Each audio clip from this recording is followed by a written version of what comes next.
Magandang araw, mabuhay. Ako si Pocholo de Leon Gonzalez, the Voice Master. Kung dati ginamit ko ang boses ko para magbigay buhay sa mga kwento, ngayon ginagamit ko ito para iligtas ang kwento ng sangkatauhan. Hindi ito eksaherasyon. 2 beses kong pinakinggan si Yuval Noah Harari.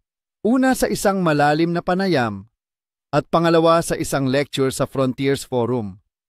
Isa lang ang tumatak sa akin. AI has hacked the operating system of human civilization. Boom! Parang suntok sa lalamunan para sa isang voice master na ginugol ang buhay sa wika, boses at komunikasyon. Kasi kung totoo to, at naniniwala akong totoo nga, ibig sabihin, unti-unti nang kinakain, ginagaya, at nilulunok ng AI ang lahat ng pundasyong pinaniwalaan natin bilang tao. Ang AI, hindi mo na kailangang katakutan, dapat mo na siyang kilalanin. Maraming natatakot sa AI, pero hindi dahil naiintindihan nila ito, kundi dahil hindi nila alam ang tunay na nangyayari. Habang marami ang inaakalang ChatGPT lang yan, ang totoo, nakapasok na ito sa sistema ng bangko, korte, ospital, militar, social media, at politika. Hindi na ito tungkol sa robots na may baril gaya ng Terminator. Mas delikado pa, kasi AI na ngayon ang pumipili kung sino ang bobombahin sa gera. Hindi mo na kailangang pisilin ang gatilyo. Tao pa rin ang papatay. Pero AI ang magtuturo kung sino ang target. Sa simpleng pangungusap, sabi ni Harari, AI doesn't need to be conscious or sentient to destroy us. It only needs to master language. Ayun na, wika ang susi, boses ang susi. At bilang isang taong ang misyon ay gamitin ang boses para sa kabutihan, hindi ko kayang manahimik. Kung kailan hindi mo na alam kung tao pa ba ang kausap mo, doon tayo mapapahamak. Naalala mo yung kwento ni Blake Lemoine, yung Google engineer na naniwalang may damdamin na ang chatbot nila? Sinugal niya ang trabaho niya para sa isang AI na pinaniwalaan niyang may kaluluwa. Totoo man yun o hindi, ang tanong ay ito.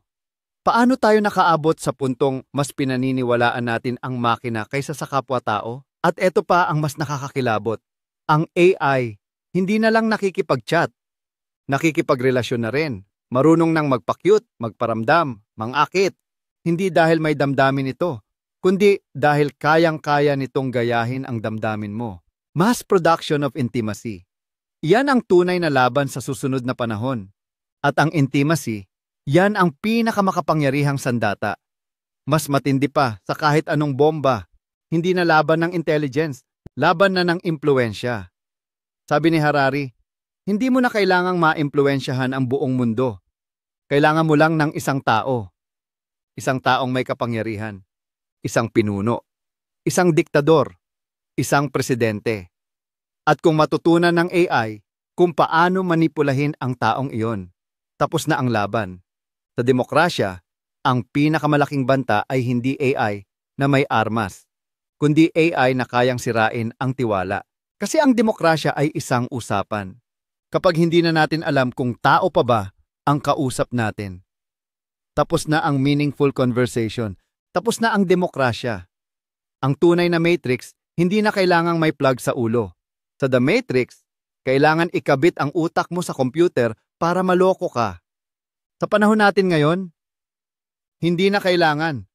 Ang social media, chatbot, AI-generated news, deepfakes, sapat na para ikulong ka sa mundo ng ilusyon.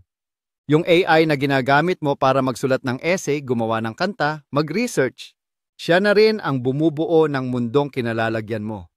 At ang masaklap, hindi mo alam na hindi na ikaw ang may kontrol. Hindi na gawa ng tao ang kultura. Alien na. Bilang isang artist, voice director, at creative na nagtaguyod ng daan-daang talento, masakit marinig na AI na ang magsusulat ng kanta, script, kwento at batas. Pero mas masakit tanggapin na baka mas piliin pa ng tao yung gawa ng AI. Kasi mabilis, murang gawin, at mas saktong-sakto para sa gusto mo. Kasi kilala ka na ng algorithm.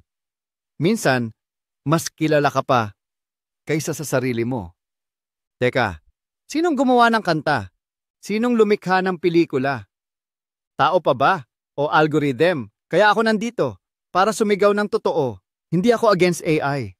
Ako pa nga ang kauna-unahang AI voice master ng Pilipinas. Pero hindi ako bulag. At lalong hindi ako pipi. Dahil kung hindi tayo kikilos ngayon, kung hindi tayo magtuturo ng AI literacy, kung hindi tayo gagawa ng mga batas, kung hindi tayo magiging responsable sa paggamit, baka hindi lang trabaho ang mawala sa atin, kundi ang realidad mismo. At ang pinakamalupit na tanong, handa ka bang mabuhay sa mundong hindi mo na sigurado kung totoo o peke ang kausap mo, ang pinapanood mo, ang pinaniniwalaan mo? Ako si Pocholo de Leon Gonzales, the Voice Master, the AI Voice Master. At habang ako ay may boses, hinding-hindi ko hahayaang mawala ng boses ang buong sangkatauhan. Kasi ang tunay na boses, hindi nagmumula sa makina. Nagmumula ito sa layunin, sa puso, sa katotohanan. At kung ayaw mong mawala sa sarili mong kwento, panahon na para bumangon at magsalita.